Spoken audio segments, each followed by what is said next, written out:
তুফান দেখবে মানুষ, তুফান super blockbuster হবে, কিন্তু তুফানের পাশাপাশি আমি একজন সাকিবিয়ান, তো সাকিবিয়ানরা আমারও নিরাশ করবে না, অবশ্যই আমারটাও দেখবে।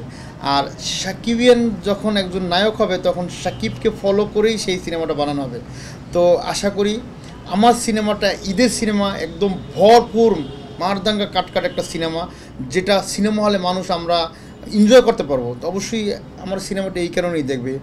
আর এই কারণে দেখবে ওপার বাংলার এপার বাংলার জনপ্রিয় নায়িকা কৌশনী মুখার্জি আছে, দীপা খন্দকারের মতো একজন অভিনেত্রী আছে, মোস্তাফিজুর রহমান মানিকের মতো একজন পরিচালক আছে, মিশা সওদাগরের মতো একজন বাংলাদেশের মোস্ট পপুলার ভিলেন আছে, শিবা শানুর মতো একজন ভালো সুপারস্টার ভিলেন আছে, ডন বাই সালমান শাহর সাথে একসাথে পার্টনার অভিনেতা, তার মতো একজন অভিনেতা আছে।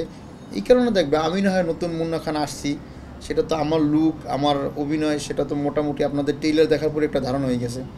তো আমি যাদের সাথে অভিনয় করেছি তাদের সামনে আমার কাউন্টারটা যতক্ষণ 100% ওকে না হয়েছে, তার আগে কিন্তু আমার পরিচালক আমাকে কিন্তু ছাড়ে নাই। তো সেই ক্ষেত্রে আমাকে ভালোভাবেই আমি মনে করি আমার পরিচালক আমাকে পর্দায় প্রেজেন্ট করছে, সেটা আপনারা আগামীকালকেই তো ইনশাল্লাহ দেখতে পাবেন। আমি আরেকটা কথা বলতে চাই, চাপার জোরে সিনেমা চলে না, চাপার জোরে সিনেমা চলে না। সিনেমার গল্প ভালো হইতে হবে, সিনেমার মেকিং ভালো হইতে হবে, সিনেমার ক্যামেরা ভালো হইতে হবে, সিনেমার ডিরেক্টর ভালো হইতে হবে, সিনেমার একজন নতুন আর্টিস্টের সাথে, একজন নতুন অভিনেতার সাথে 5 জন পুরান সুপারস্টার থাকতে হবে, নাইলে আপনার সিনেমা ভালো হবে না। যেটা আমি নিতে পেরেছি, আমার ডিরেক্টর নিয়েছে।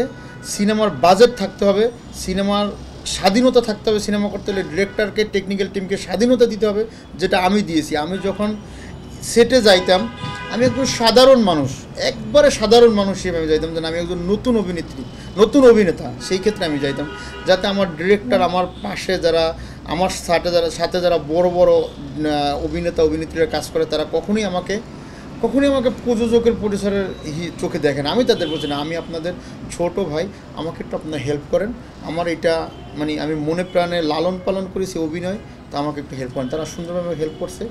সো যদি গল্প আপনার কন্টিনিউ দেখি, সবসময় আমরা গল্প যদি ভালো হয়, অবশ্যই মানুষ সিনেমা দেখবে, অবশ্যই সিনেমা সুপারহিট হবে। প্রেমে নায়িকাদের প্রেমে সবাই পড়ে, কিন্তু এই প্রেম তো আর সেই প্রেম না।